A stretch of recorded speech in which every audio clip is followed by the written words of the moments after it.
నమస్కారం ఘంటారావానికి స్వాగతం. ముందుగా ప్రధానాంశాలు. తిరుమల ఆలయంలో ముగిసిన ప్రాయశ్చిత్త కార్యక్రమాలు.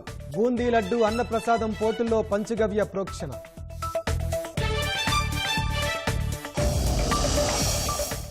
పవిత్రోత్సవాలకు ముందే నెయ్యి మార్చేశామన్న టీటీడీ.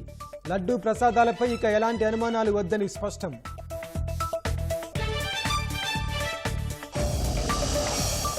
బీసీ బాలుర వసతి గృహాన్ని పశువుల షెడ్డుగా మార్చేసిన వైసీపీ నేత. సత్యసాయి జిల్లా నల్లచెరువులో ఘటన.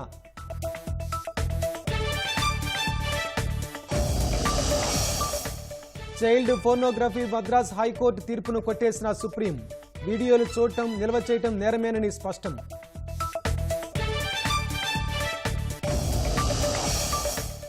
శ్రీలంక 9వ అధ్యక్షుడిగా దశనాయకే ప్రమాణ స్వీకారం.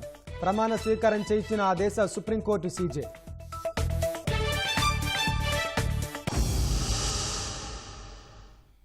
తిరుమల స్వామివారి లడ్డూ ప్రసాదంలో కల్తీ నెయ్యి వ్యవహారంపై ప్రాయశ్చిత్త కార్యక్రమాలు చేపట్టారు. ప్రోక్షణ చర్యల్లో భాగంగా ఆలయ యాగశాలలో శాంతి హోమం చేపట్టారు. అనంతరం లడ్డూ పోటు విక్రయశాలలో వాస్తు శుద్ధి చేశారు. దోషం కలిగిందన్న భావన లేకుండా ప్రోక్షణ చేసినట్లు టీటీడీ తెలిపింది. కలియుగ దైవం శ్రీ వెంకటేశ్వరుని ఆలయం తిరుమలలో జరిగిన అపచారానికి టీటీడీ ప్రాయశ్చిత్త కార్యక్రమాలు చేపట్టింది. కల్తీ నెయ్యితో వెంకన్న లడ్డూను తయారు చేసి తిరుమల పవిత్రతను నాశనం చేయడమే కాకుండా కోట్లాది మంది హిందువుల మనోభావాలు దెబ్బతీయడం తీవ్ర కలకలం రేపుతోంది. దీనిపై ప్రోక్షణ చేపట్టిన టీటీడీ శ్రీవారి ఆలయంలోని బంగారు బావి వద్ద యాగశాలలో శాంతి యాగం చేపట్టింది. 3 హోమగుండాలు ఏర్పాటు చేసి శాస్త్రోక్తంగా హోమాన్ని నిర్వహించారు. ఈ క్రతువులో 8 మంది ఆలయ అర్చకులు, 3 ఆగమ సలహాదారులు పాల్గొన్నారు. వాస్తు హోమం, పాత్రశుద్ధి, యంత్రశుద్ధి, స్థలశుద్ధితో పాటు అన్ని విభాగాల్లోనూ అర్చకులు పంచగవ్య ప్రోక్షణ నిర్వహించారు. టీటీడీ ఈవో శ్యామలరావు శాంతి హోమంలో పాల్గొని సంకల్పం చేశారు. అదనపు ఈవో వెంకయ్య చౌదరి, ఆలయ అర్చకులు, ఆగమ కమిటీ సభ్యులు శాంతి హోమంలో పాల్గొన్నారు.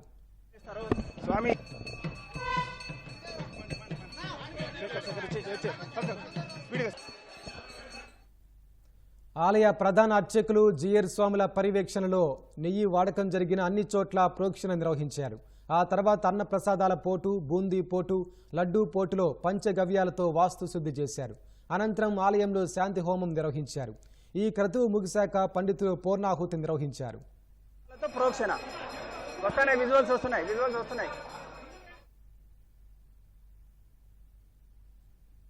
తిరుమలలో దోషం కలిగిందన్న భావన లేకుండా ప్రోక్షణ చేసినట్లు టీటీడీ వెల్లడించింది. పూర్ణాహుతితో అన్ని దోషాలు తొలగుతాయని పండితులు తెలిపారు. ప్రసాదం కల్తీ జరిగిందని భక్తులెవరూ ఆందోళన చెందవద్దన్నారు. పవిత్రోత్సవాల ముందు జరిగిన దోషం పవిత్రోత్సవాలతో పోయిందన్నారు. ఇకపై లడ్డూ ప్రసాదాలపై ఎలాంటి అనుమానాలు వద్దని సూచించారు. శ్రీవారి దేవాలయంలో జరిగిన దోషాలకు ప్రాయశ్చిత్తంగా ఈరోజు దేవాలయంలో శాంతి హోమం చేయడం జరుగుతుంది. వివిధ ప్రాంతాల్లో ప్రోక్షణ కార్యక్రమం ఇప్పుడు చేస్తున్నాము.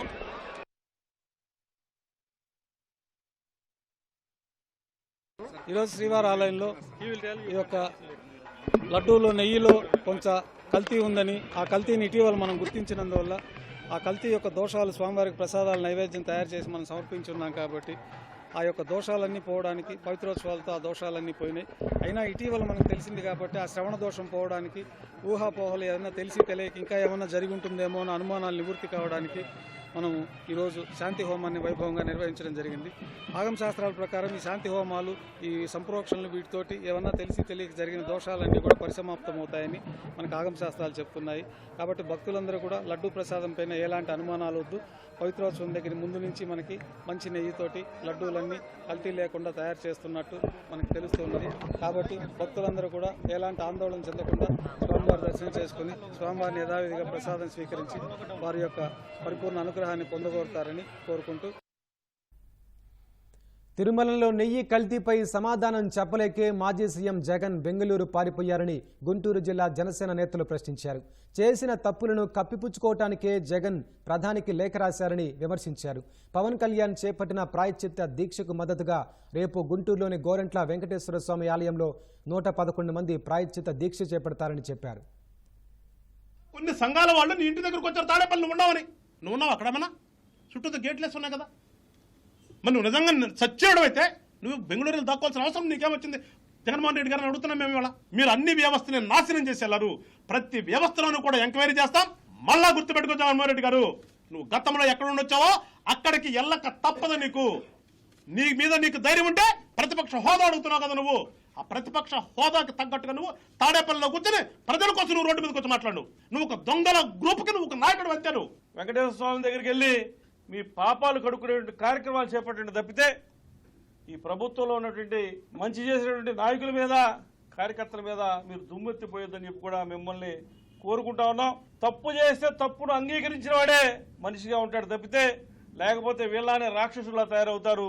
రాక్షస పాలనని అంతమొందించాడు వెంకటేశ్వర స్వామిని అని కూడా ప్రజలందరూ అనుకుంటా ఉన్నారు. కాకినాడ నగరపాలక సంస్థ అధికారులు వైసీపీ మాజీ ఎమ్మెల్యే ద్వారంపూడి చంద్రశేఖర్ రెడ్డి అనుచరులకు చెందిన అక్రమ నిర్మాణాల అంతు చూస్తున్నారు. కాకినాడ సంత చెరువు సెంటర్లో అక్రమంగా నిర్మించిన దుకాణ సముదాయాన్ని కూల్చివేస్తున్నారు. గతంలో ద్వారంపూడి అధికారాన్ని అడ్డుపెట్టుకుని ఎలాంటి అనుమతి లేకుండా దుకాణ సముదాయం నిర్మించారని ఆరోపణలున్నాయి. కూల్చివేతను అడ్డుకునేందుకు ద్వారంపూడి అనుచరులు ప్రయత్నించగా భవన నిర్మాణానికి అనుమతులు లేవని నగరపాలక సంస్థ అధికారులు తేల్చి చెప్పారు. భారీ పోలీస్ బందోబస్తు నేపథ్యంలో కూల్చివేస్తున్నారు.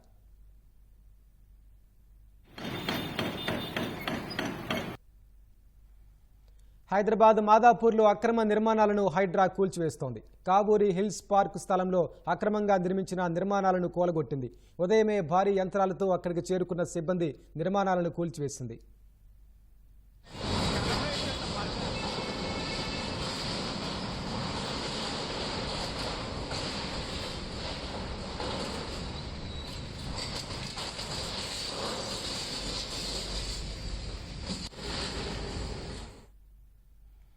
అల్లూరు జిల్లా మారేడుమిల్లి మండలం జలతరంగిణి వద్ద గల్లంతైన హరదీప్ కోసం గాలింపు చర్యలు కొనసాగుతున్నాయి. ఏలూరు ఆశ్రమ మెడికల్ కళాశాలలో ద్వితీయ సంవత్సరం చదువుతున్న 14 మంది విద్యార్థులు ఆదివారం జలపాతం వద్దకు విహారయాత్రకు వెళ్లారు. వాగులో స్నానం చేస్తుండగా 3 గల్లంతయ్యారు. వారిలో అమృత, సౌమ్య మృతదేహాలు లభ్యమవగా పంచనామా కోసం రంపచోడవరం ఏరియా ఆసుపత్రికి తరలించారు. హరదీప్ మృతదేహం కోసం విస్తృతంగా గాలిస్తున్నారు. ఎమ్మెల్యే శిరీషాదేవి ఆసుపత్రికి చేరుకుని హరదీప్ తల్లిదండ్రులతో మాట్లాడి ధైర్యం చెప్పారు. అధైర్యపడద్దని, ప్రభుత్వం అన్ని విధాలుగా ఆదుకుంటుందని హామీ ఇచ్చారు.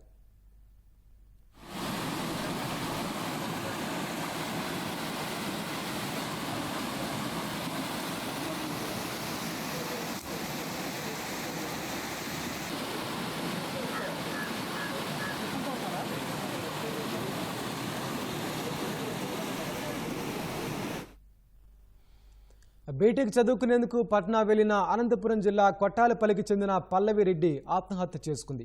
గత నెల 24నే కళాశాలకెళ్లిన పల్లవిరెడ్డి 2 రోజులుగా ముభావంగా ఉంటోంది. గత రాత్రి ఆకలిగా లేదంటూ తోటి విద్యార్థులు భోజనానికి పిలిచినా వెళ్లలేదు. భోజనం తర్వాత సహచర విద్యార్థులంతా హాస్టల్ గది తలుపు కొట్టినా తెరవలేదు. హాస్టల్ వార్డెన్ వచ్చి తలుపులు తెరిచేసరికి పల్లవిరెడ్డి ఉరేసుకుని కనిపించింది. అమ్మ, నాన్న, అక్క బాగా ఉండండి అంటూ ఆత్మహత్యకు ముందు రాసిన లేఖలో ఉంది. మృతదేహాన్ని స్వగృహానికి తెచ్చారు. బలవన్మరణానికి కారణం ఏమిటో తెలియడం లేదని బంధువులు కన్నీరు మున్నీరుగా విలపిస్తున్నారు.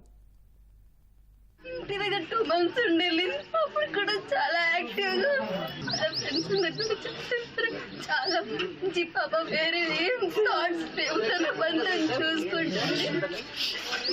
వాళ్ళ ఫ్రెండ్ కూడా నమ్మలేకపోతుంది. దీనికి అదేమంత పెద్ద విషయం కాదు, జస్ట్ మిడ్ ఎగ్జామ్స్. దానికి ఏమంత ప్రెషర్ తీసుకోవాల్సిన పని ఏం లేదు. దానికల్లా చేసుకుందంటే నమ్మబుద్ధి కావట్లేదు. రీజన్ అయితే అర్థమే కావట్లేదు. చాలా స్ట్రాంగ్. నేనే ఇంకా ఏమైనా అడుగుతాను, నేను ఇట్లా చేయాలనుకుంటున్నాను. నాకు సజెషన్స్ ఇస్తుంది. చాలా స్ట్రాంగ్. ఇట్లా అట్లా ఎందుకు ఆలోచించుకో అర్థం కావట్లేదు. 100 రోజుల పాలన పూర్తి చేసుకున్న కూటమి ప్రభుత్వానికి జర్మనీలోని తెలుగుదేశం ఎన్ఆర్ఐలు శుభాకాంక్షలు తెలిపారు.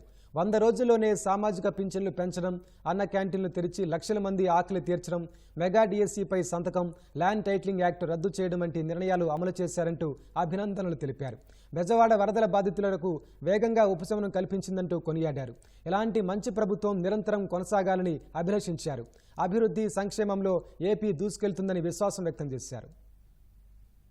ఫస్ట్గా బాబు గారు హామీ ఇచ్చినట్లుగా మెగా డిఎస్సి మీద తొలి సంతకం పెట్టి నిరుద్యోగులకి ఎంతో మందికి ఉపాధి కలిగించారు.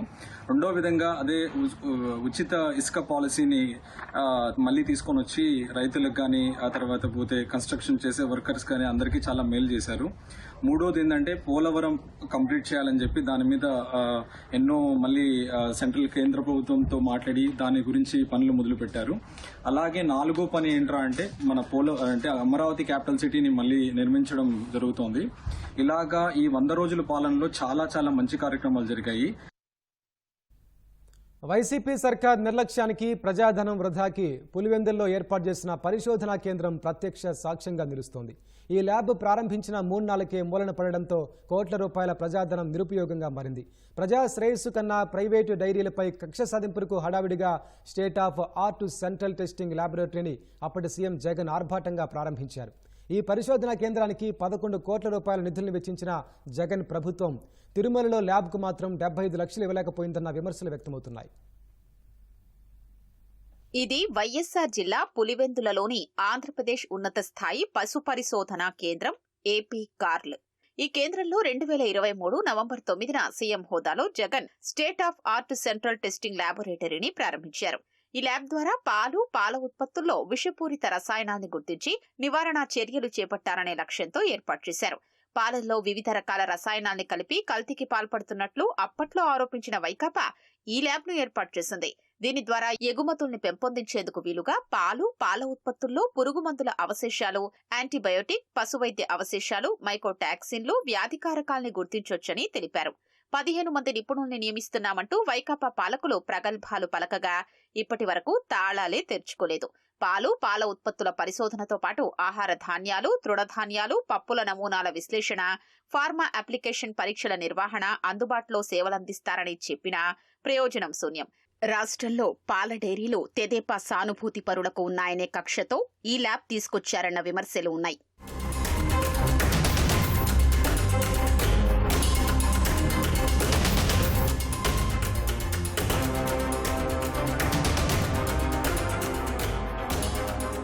పులివెందుల మండలం బ్రాహ్మణపల్లి సమీపంలో అరటి ప్రాసెసింగ్ యూనిట్ ను 20 కోట్ల రూపాయలతో అత్యాధునిక సదుపాయాలతో 5 ఎకరాల్లో నూతనంగా నిర్మించగా 6 నెలల కింద ముఖ్యమంత్రి హోదాలో జగన్ ప్రారంభించారు.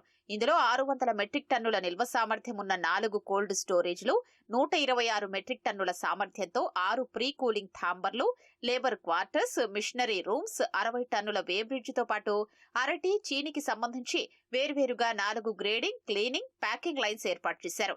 ఈ యూనిట్ వినియోగంలోకి తీసుకురాకపోగా విద్యుత్ బిల్లుల బకాయిలు మాత్రం 49 లక్షలకు చేరుకుంది. విద్యుత్ వినియోగించినప్పటికీ కనీస ఛార్జీల కింద బిల్లులు విధిస్తుండటంతో భారం పెరుగుతూనే ఉంది. అరటి ఉత్పత్తుల తయారీ కోసం సమీపంలోనే మరో యూనిట్ ను కోట్లు వెచ్చించి స్థాపించగా దీన్ని గతేడాది అక్టోబర్ 4న జగన్ ప్రారంభించారు. దీనికి అనుబంధంగా సోలార్ గ్రీన్ హౌస్ డ్రయర్ యూనిట్లను ఏర్పాటు చేశారు. వీటి ద్వారా అరటి పండ్లను ముక్కలుగా కోసి ఆరబెట్టి ప్యాకింగ్ చేసుకునేలా యూనిట్ స్థాపించారు. అరటి కాండం నుంచి తీసిన నారను ఫైబర్ గా మార్చడంతో పాటు ప్లేట్లు, కప్పులు తయారు చేసి ఇతర ప్రాంతాలకు ఎగుమతి చేసుకునేలా ఏర్పాటు చేసినా ఇప్పటి వరకు వీటి తయారీ, మార్కెటింగ్ జరగలేదు. వైసీపీ ప్రభుత్వ నిర్వాకం టిడ్కో లబ్ధిదారులకు శాపంగా మారింది. కృష్ణా జిల్లా ఉయ్యూరులో 2014-19లో నాటి టీడీపీ ప్రభుత్వం 2500కు పైగా టిడ్కో గృహాలు మంజూరు చేయగా దాదాపు 80% నిర్మాణాలు అప్పుడే పూర్తయ్యాయి. 2019లో అధికారంలోకి వచ్చిన వైసీపీ ప్రభుత్వం మిగిలిన 20% నిర్మాణాలను పూర్తి చేయకుండా గాలి కొదిలేసింది. దీంతో టిడ్కో ఇళ్లున్న ప్రాంతం పిచ్చి చెట్లతో నిండి చిట్టడివిని తలపిస్తోంది. టిడ్కో ఇళ్ల వైపు ఎవరూ రాకుండా కొందరు ఆ ప్రాంతం చుట్టూ కంచె వేశారు. కూటమి ప్రభుత్వం మళ్లీ అధికారంలోకి రావడంతో ఆగిపోయిన ఇళ్లను పూర్తి చేసి ఇవ్వాలని లబ్ధిదారులు కోరుతున్నారు. ఉయ్యూరులో టిడ్కో ఇళ్ల దుస్థితిపై మరింత సమాచారం మా ప్రతినిధి శ్రీనివాస్ అందిస్తారు. గత వైసీపీ ప్రభుత్వ నిర్లక్ష్యానికి నిలువుటద్దం ప్రస్తుతం మనం ఉన్న ప్రదేశం కృష్ణా జిల్లా పెనమలూరు నియోజకవర్గం ఉయ్యూరులోని టిడ్కో ఇళ్ల సముదాయంలో ఉన్నాము. వైసీపీ అధికారంలోకి వచ్చిన తర్వాత టిడ్కో ఇళ్ల నిర్మాణం నిలిపివేయడంతో ప్రస్తుతం అవి శిథిలావస్థకు చేరుకున్న పరిస్థితి కనిపిస్తోంది. రాష్ట్ర వ్యాప్తంగా దాదాపు ఇదే పరిస్థితి నెలకొంది. ఉయ్యూరు దగ్గర 3 ప్రాంతాల్లో నిరుపేదలైన పేదలకు గత తెలుగుదేశం ప్రభుత్వ హయాంలో టిడ్కో ఇళ్లను కేటాయించడం జరిగింది. ఒకటి ఉయ్యూరు పట్టణంలో ఉన్న జమ్నీ స్కూల్ దగ్గర, అలాగే ఎగినిపాడు, గండిగుంట ప్రాంతాల్లో దాదాపు 2000 12,500 వరకు కూడా టిట్కో ఇళ్ల నిర్మాణాన్ని చేపట్టడం జరిగింది. తెలుగుదేశం ప్రభుత్వ హయాంలోనే దాదాపు 80% పనులు పూర్తయిపోయాయి. ఇంకా కేవలం మౌలిక సదుపాయాలు అంటే రోడ్లు, విద్యుత్తు, డ్రైనేజీ, వాటర్ ఫెసిలిటీ కల్పిస్తే లబ్ధిదారులందరూ కూడా ఇళ్లలో నివాసం ఉండేవాళ్ళు. కానీ తర్వాత అధికారంలోకి వచ్చిన వైసీపీ ప్రభుత్వం టిట్కో ఇళ్ల నిర్మాణాన్ని గాలికి వదిలివేయడంతో ప్రస్తుతం టిట్కో ఇళ్లు అవసాన దశకు జరుగుతున్న పరిస్థితి కనిపిస్తోంది. నిర్మాణాలు నిలిచిపోవడంతో లబ్ధిదారులు కూడా తీవ్ర ఎక్కట్లు ఎదుర్కొంటున్న పరిస్థితి కనిపిస్తోంది. కేవలం మౌలిక సదుపాయాలు ఏర్పాటు చేస్తే నివాసం ఉండేందుకు యోగ్యంగా ఉన్న టిట్కో ఇళ్లను గత ప్రభుత్వం గాలికి వదిలేయడం పట్ల లబ్ధిదారులు కూడా తీవ్ర అసహనం వ్యక్తం చేస్తున్నారు. ఈ 5 ఏళ్లు కూడా ఈ టిట్కో ఇళ్లలో గుప్పుడు మట్టి వేయలేదు, కనీసం ఈ టిట్కో ఇళ్లను పట్టించుకున్న నాదుడే పరిస్థితి లేదు. ప్రస్తుతం కూటమి ప్రభుత్వం అధికారంలోకి రావడంతో టిట్కో ఇళ్లను పూర్తి చేసి తమకు ఇవ్వాలంటూ కూడా లబ్ధిదారులు చెప్తున్నారు. ప్రస్తుతం కొంతమంది స్థానికులు ఉన్నారు, వారితో మాట్లాడదాం. చెప్పండి, అసలు ఎన్ని ఇల్లు కట్టారు ఇక్కడ, ఎట్లా ఉంది ఇప్పుడు పరిస్థితి? ఇక్కడ ఉయ్యూరులో దాదాపు 2,500 ఇల్లు కట్టారండి. ఇక్కడ సుమారు 1,500 దాకా కట్టారు. ఎగినపాడు నాగనగూడెం దగ్గర ఒక 500 ఇల్లు కట్టారు. గండిగుంటలో ఒక 500 దాకా కట్టారండి. వీళ్ళందరూ కూడా ఏంటంటే నిరుపేదలు, ఇళ్లలో అద్దెకుండి కూలీ నాలి పనులు చేసుకుని ఉండే వాళ్ళకే కట్టారు. 25,000 రూపాయలు డీడీలు కట్టించుకున్నారు తెలుగుదేశం గవర్నమెంట్లో. కట్టించుకున్నాక వాళ్ళైతే 80% పనులు పూర్తి చేశారు. దురదృష్టశాస్తు గవర్నమెంట్ రాకపోవడం వల్ల వైసీపీ ప్రభుత్వం వచ్చింది. కానీ వైసీపీ ప్రభుత్వం వచ్చినాక పట్టెడు మట్టి కూడా వేయకుండా నిర్వీర్యం చేశారు. మొత్తం చెదలు పట్టేసి ఇల్లు అన్నీ పాడైపోయినాయండి. అన్ని వేల కోట్లు పెట్టి ఖర్చు పెట్టింది ఎందుకు పనికి రాకుండా గత ప్రభుత్వం నిర్వీర్యం చేసింది. ప్రజలు కూడా కూటమి ప్రభుత్వం మీద నమ్మకంతో ఇల్లు ఇస్తారని ఆశతో ఓట్లేసి గెలిపించారు. కాబట్టి మేము కోరుకునేది కూడా గవర్నమెంట్ని వీలైనంత త్వరగా లబ్ధిదారులకు ఇల్లు అంత చేయాలని చెప్పి కోరుకుంటున్నామండి. ఇంత దారుణంగా ఉందండి పరిస్థితి. అసలు ఇప్పుడు వచ్చారు ఈ 5 ఏళ్ళలో కనీసం ఇక్కడికి? వస్తాయి దారేదండి. అంత పాములు పుట్టలోను ఈ చండాలం ఏం లేదు ఇక్కడ. అసలు మొత్తం సర్వనాశనం చేసేసారు. గత గవర్నమెంట్లు ఎంత బ్రహ్మాండంగా కట్టించారో ఈ 5 ఏళ్ళలో అంత భ్రష్టు కట్టించారు. ఇప్పుడే ఇవన్నీ క్లీన్ చేస్తున్నారు. ఇప్పుడు మళ్ళీ కూటమి ప్రభుత్వం వచ్చిన తర్వాత వర్క్స్ మొదలు పెట్టారు. అసలు ఈ మధ్యలో పేర్లు మార్చేశారు. అసలు తర్వాత ఈ మున్సిపాలిటీలో చేరిన తర్వాత మున్సిపాలిటీలో కమిషనర్ వచ్చి డబ్బులు కట్టిన వాళ్ళు పేర్లు తీసేసి కొత్త వాళ్ళ పేర్లు దాంట్లో యాడ్ చేశారండి. ఇది ఎంతవరకు సబబు? అసలు మేము సాయంత్రం నిరుపేదలకేమని చెప్తే ఎంప్లాయీస్కి అయితే కొంతమంది ఉన్న వాళ్ళకి ఇచ్చి ఇలా మోసం చేయటం అది గత గవర్నమెంట్లో జరిగిందండి. సరైన నిరుపేదలకి అందజేయాలని మేము కోరుకుంటున్నాం. ఈ ఇళ్ల నిర్మాణం కనుక పూర్తయితే కొన్ని వేల మంది ప్రజలకి నివాసం ఉండే పరిస్థితి ఉండేది. కానీ గత గవర్నమెంట్ పట్టించుకోవడం వల్ల ప్రస్తుతం ఈ శిథిలావస్థకు చేరిన పరిస్థితి అయితే ఉంది. ఈ 5 ఏళ్ళు నిర్లక్ష్యంగా ఉండడం వల్ల ఈ బిల్డింగ్ అనేది కొంత డ్యామేజ్ అయిన పరిస్థితి కనిపిస్తుంది. చెదలు పట్టడం కానీ, తుప్పు అనేది తినేయడం కానీ, ఇదంతా సురక్షితమైన అంటారు. అసలు ఈ బిల్డింగ్ ప్రస్తుతం ఇప్పుడున్న గవర్నమెంట్ కనుక ఈ బిల్డింగ్ నిర్మాణాన్ని పూర్తి చేసి లబ్ధిదారులకు ఇస్తే సురక్షితంగా ఉంటుంది అంటారు. ఇప్పుడు కనుక చర్యలు తీసుకున్నాం కాబట్టి ఇప్పుడు తీసుకుని దాన్ని సరి చేస్తే మటుకు ఇదవుద్దండి. ఇప్పుడు సరి చేయొచ్చు. ఇప్పటికీ చాలా డ్యామేజ్ జరిగింది. ఇదంతా పాముల పుట్టలతో సహా ఇది అయిపోయింది. ఇదివరకు ఎవరిని కూడా పరిశీలనకు కూడా లోపలికి రానిచ్చేవాళ్ళు కాదు, సెక్యూరిటీని పెట్టి. ఖచ్చితంగా ఇప్పుడు ప్రభుత్వం దీన్ని ఇమీడియట్లీగా కనుక మొత్తం శుభ్రం చేసి బాగు చేస్తే లబ్ధిదారులకు ఇస్తే 2 వార్డులు అవుతుందండి. ఇది ఈ టిట్కో ఇళ్ల నిర్మాణానికి సంబంధించి గత తెలుగుదేశం ప్రభుత్వ హయాంలో శ్రీకారం చుట్టడం జరిగింది. అయితే వైసీపీ ప్రభుత్వం అధికారంలోకి వచ్చిన తర్వాత ఆ ఇళ్ల నిర్మాణాన్ని నిలిపేయడంతో ప్రస్తుతం ఈ ఇళ్లన్నీ కూడా కొంత చెదలు పట్టేసి కొంత శిథిలావస్థకు చేరుకున్న దుస్థితి నెలకొంది. ఇంటి నిర్మాణానికి కావాల్సిన సామాగ్రి కూడా మొత్తం కూడా ముందే తీసుకురావడం జరిగింది. అయితే ప్రస్తుతం కూటమి ప్రభుత్వం అధికారంలోకి వచ్చిన తర్వాత ఇంటి నిర్మాణానికి సంబంధించి చర్యలు తీసుకోవాలంటూ కూడా లబ్ధిదారులు కోరుతున్న పరిస్థితి కనిపిస్తుంది. ఎందుకంటే డబుల్ బెడ్రూమ్ అలాగే సింగిల్ బెడ్రూమ్కి సంబంధించి ప్రభుత్వానికి డీడీలు తీశారు. ఆ డీడీలకి తీసిన సందర్భంలో కూడా అధికారంలోకి వచ్చిన వైసీపీ ప్రభుత్వం అర్హులకు కాకుండా అనర్హులకి చాలా మంది కూడా ఈ టిట్కో ఇళ్లలో తమ పేర్లని నమోదు చేసింది. ప్రస్తుతం కూటమి ప్రభుత్వం అధికారంలో వచ్చింది కాబట్టి ఎవరైతే నిరుపేదలు ఉన్నారో వారందరికీ కూడా ఈ టిట్కో ఇళ్లు అందేలాగా ప్రభుత్వం చర్యలు తీసుకోవాలంటూ కూడా స్థానికులు కోరుతున్నారు. కెమెరామెన్ స్వామితో శ్రీనివాస్, ఈటీవీ న్యూస్, ఉయ్యూరు, కృష్ణా జిల్లా.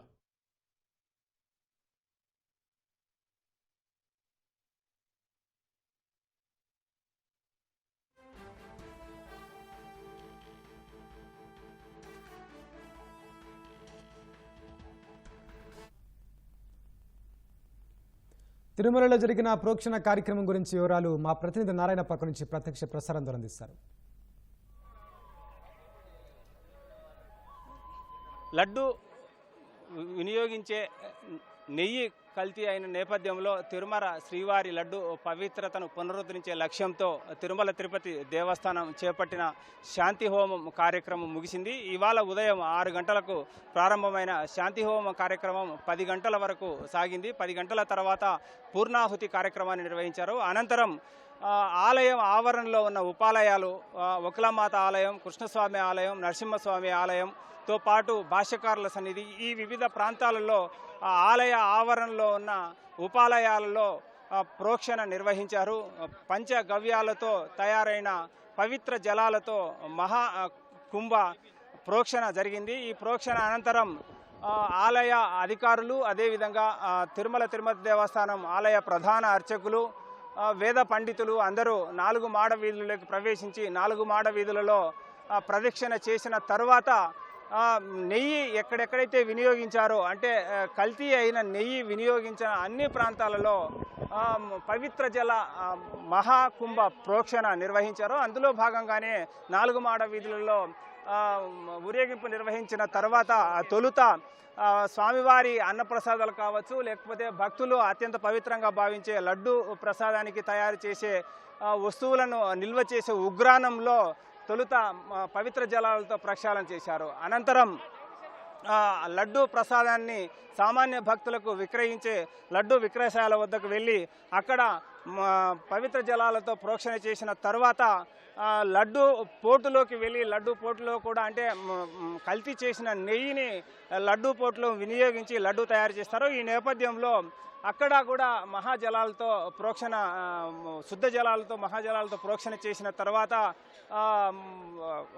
వరాహస్వామి వద్దకు చేరుకున్నారు. వరాహస్వామి ఆలయంలో, అంటే నెయ్యిని కల్తీ చేసిన నెయ్యిని వినియోగించడం ద్వారా తయారైన నైవేద్యానికి సంబంధించిన ప్రసాదాలు తిరుమల తిరుపతి దేవస్థానం పరిధిలోని తిరుమలలోని ఆలయాలలో నైవేద్యం సమర్పించి అన్ని ఆలయాలలో కూడా ప్రోక్షణ నిర్వహించడంలో భాగంగా వరాహస్వామి ఆలయంలో ప్రోక్షణ నిర్వహించారు. అనంతరం అర్చక నిలయంలో, వైకానస అర్చక నిలయంలో కూడా ప్రోక్షణ చేశారు. తర్వాత బేడి ఆంజనేయ స్వామి వద్ద అర్చన చేశారు, ప్రోక్షణ చేశారు. అనంతరం స్వామివారి ఆలయంలోకి వెళ్ళారు. ఉదయం 6 గంటలకు ప్రారంభమైన హోమం, శాంతి హోమం,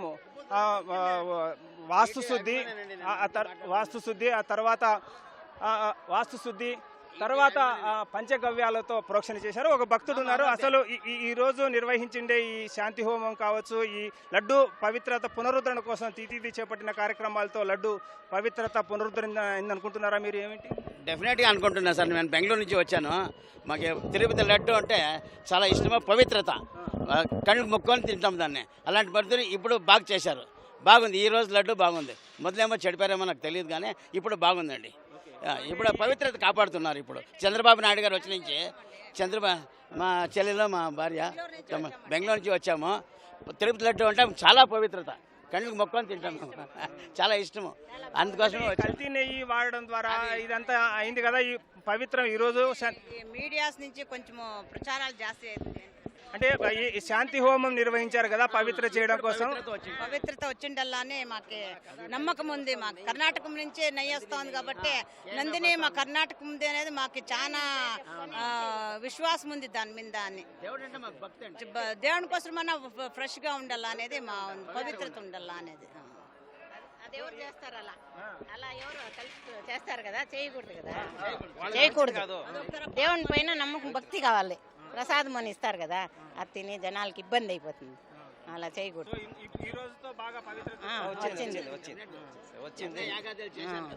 యజ్ఞాలు చేశారు, యాగాదులు చేశారు, శుద్ధి కార్యం చేశారు. కాబట్టి ఈ రోజు నుంచి మేము భక్తిగా ఈరోజు కూడా లాడు కొన్నాం. మేము లాడు వచ్చినామండి, చాలా కొన్నాం. 40 లాడులు తీసుకుని ఊరికి వెళ్తే తీసుకుని బెంగళూరుకి మా రిలేషన్స్కి అంతే తీసుకుని వెళ్తున్నాం. ఇంకోటి ఈటీవీ అంటే నాకు చాలా అభిమానం అండి. రోజు ఈటీవీ సినిమా తప్పనిసరిగా చూస్తాను నేను. సో అదే పరిస్థితి. గతంలో నెయ్యి కల్తీ ద్వారా లడ్డు పవిత్రత దెబ్బతినిందని భక్తులు కూడా భావించారు. ఇలా భక్తుల్లో ఉన్న అభిప్రాయాలను తొలగించి లడ్డు పవిత్రతను తిరిగి పునరుద్ధరించే లక్ష్యంతో తిరుమల తిరుపతి దేవస్థానం అటు వైదిక కార్యక్రమాలు, ఇటు పాలనాపరమైన కార్యక్రమాలు చేపట్టింది. పాలనాపరమైన కార్యక్రమాల్లో భాగంగా నెయ్యి కల్తీ అయిందని భావిస్తున్న సంస్థ సరఫరా చేస్తున్న నెయ్యిని వెనక్కి పంపడంతో పాటు ఆ సంస్థను బ్లాక్ లిస్టులు పెట్టి దాని స్థానంలో మరో సంస్థకు సంబంధించి నెయ్యి కొనుగోలు చేస్తున్నారు. అదేవిధంగా అదేవిధంగా వైదికంగా కార్యక్రమాలు నిర్వహించడానికి ఈరోజు శాంతి హోమము, అదేవిధంగా వాస్తు శుద్ధి, మరోవైపు యంత్రశుద్ధి, స్థల శుద్ధి, ఇలా అన్ని కార్యక్రమాలు చేపట్టి పవిత్ర జలాలతో ప్రోక్షణ చేయడం ద్వారా తిరుమల శ్రీవారి ఆలయంలో చోటు చేసుకున్న అపచారానికి ప్రాయశ్చిత్తం కలిగించి లడ్డూకు తిరిగి పవిత్రత పునరుద్ధరించే లక్ష్యంతో తిథిదే చేపట్టిన కార్యక్రమాలు కొద్దిసేపటి క్రితమే ముగిశాయి. అటు ఆలయ అధికారులు, ఇటు ఆలయానికి సంబంధించిన ప్రధాన అర్చకులు, ఆగమ పండితులు, వేద పండితులు అందరూ ఈ హోమ కార్యక్రమాల్లో పాల్గొని లడ్డు పవిత్రత పునరుద్ధరణకు ఉదయం నుంచి వైదిక కార్యక్రమాలు నిర్వహించారు. ఈ కార్యక్రమాల నిర్వహణ ద్వారా తిరుమల శ్రీవారి లడ్డూకు తిరిగి పవిత్రత చేకూరిందన్న అభిప్రాయం భక్తుల్లో వ్యక్తమవుతోంది. ఇది ఇక్కడున్న తాజా పరిస్థితి. కెమెరామెన్ శేఖర్తో వి నారాయణప్ప, ఈటీవీ న్యూస్, తిరుమల నుంచి.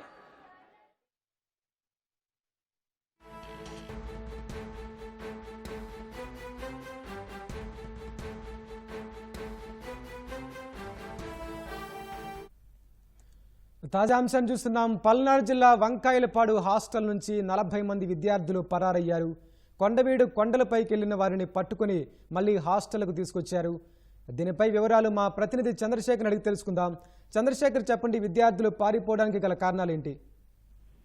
వెంకటేష్, పల్నాడు జిల్లాలో హాస్టల్ విద్యార్థులు పరారీ ఘటన కలకలం రేపింది. ఎర్లపాడు మండలం వంకాయలపాడులోని సాంఘిక సంక్షేమ శాఖ గురుకుల బాలుర పాఠశాల నుంచి 40 మంది విద్యార్థులు ఇవాళ ఉదయం పారిపోయారు. వారు హాస్టల్ ప్రహరీ కూడా దూకి పారిపోయారు. అయితే విద్యార్థులు కనిపించకపోవడంతో కాసేపు ఉపాధ్యాయులు, ప్రిన్సిపల్ ఎవరు కూడా కాసేపు ఏమైందని చేశారు. సమీపంలో అడగ పిల్లలందరూ కొండపైకి వెళ్తున్నగా చూసామని చెప్పారు. వెంటనే పోలీసులు కూడా సమాచారం ఇచ్చి ఉపాధ్యాయులు, పోలీసులు కలిసి పిల్లల్ని గాలింపు చర్యలు చేపట్టారు. గ్రామస్తులు చెప్పినట్టుగానే కొండవీడు కొండల దగ్గర విద్యార్థులందరూ కూడా కనిపించారు. వారిని వెంటనే పాఠశాలకు తీసుకుని వచ్చారు. విషయం తెలుసుకున్నటువంటి నర్సరావుపేట డిఎస్పీ నాగేశ్వరరావు హాస్టల్ వద్దకు వచ్చి విద్యార్థులను విచారించారు. ఏం జరిగింది, ఎందుకు వెళ్లిపోవాల్సి వచ్చిన అంశాలపైన ఆరా తీశారు. అయితే ఉపాధ్యాయులు తమను కొంత వేధిస్తున్నారని, అలాగే కొన్ని సౌకర్యాలు కూడా సరిగా లేవని చెప్పేసి విద్యార్థులు డిఎస్పీ దృష్టికి తీసుకెళ్లారు. విద్యార్థులు, ఉపాధ్యాయులు మాత్రం విద్యార్థులు కొంత అల్లరి చేస్తున్నారు, అలాగే కొంత హాస్టల్లో ఉన్నటువంటి ఫర్నిచర్ ని పగలగొడుతున్నారనే అంశాలపైన ఉపాధ్యాయులు వారి వైపు నుంచి ఫిర్యాదులు చేస్తున్నారు. కొన్ని సౌకర్యాలు మెరుగుపరచడము, అలాగే ఆ విద్యార్థులకు సంబంధించి కౌన్సిలింగ్ ఇవ్వడం ద్వారా కొంత సమస్య పరిష్కారం అవుతుందని చెప్పేసి కూడా ఉన్నతాధికారులు భావిస్తున్నారు. దీనికి సంబంధించి ప్రస్తుతం అయితే విద్యార్థులందరూ తిరిగి రావడంతో వాళ్ళైతే ఊపిరి పీల్చుతున్నారు. ప్రధానంగా హాస్టల్లో ఉన్నటువంటి సమస్యలను పరిష్కరించాలి, పరిశుభ్రంగా ఉన్నటువంటి పరిసర పరిశుభ్రంగా వచ్చినప్పుడు సమయానికి భోజనం పెట్టాలనే అంశాలపైన అయితే ఉన్నతాధికారులు ప్రస్తుతం హాస్టల్ అధికారులకు ఆదేశాలు జారీ చేశారు. విద్యార్థులకు ఎలాంటి ఇబ్బంది లేకుండా ఉండే విధంగా కూడా చర్యలు తీసుకోవాలని చెప్పారు. హాస్టల్ గదిలో కూడా సీసీ కెమెరాలు, అన్ని గదుల్లో కూడా సీసీ కెమెరాలు ఏర్పాటు చేయడం ద్వారా విద్యార్థులు కూడా ఏమైనా దుశ్చర్యలకు పాల్పడినా కూడా వెంటనే తెలుస్తుంది కాబట్టి సీసీ కెమెరాలు కూడా ఏర్పాటు చేయాలని చెప్పేసి ఉన్నతాధికారులు ఆదేశించారు. ప్రస్తుతం అయితే విద్యార్థులందరూ కూడా తిరిగి రావడంతో కొంత అధికారులందరూ అయితే ఊపిరి పీల్చుకున్నట్టయింది. విద్యార్థులందరికీ ముందుగా కౌన్సిలింగ్ నిర్వహించి యథావిధిగా వాళ్ళందరూ కూడా హాస్టల్లో ఉండే విధంగా అయితే ప్రస్తుతం అధికారులు చర్యలు తీసుకున్నారు. వెంకటేష్, ధన్యవాదాలు చంద్రశేఖర్.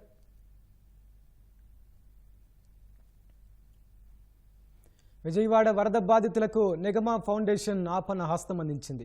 వరదలతో సర్వం కోల్పోయిన సింగ్ నగర్, భవానీపురం, కండ్రిక కాలనీవాసులకు ఫౌండేషన్ ప్రతినిధులు దుప్పట్లు, టవళ్లు, సామాన్ల కిట్లను అందజేశారు.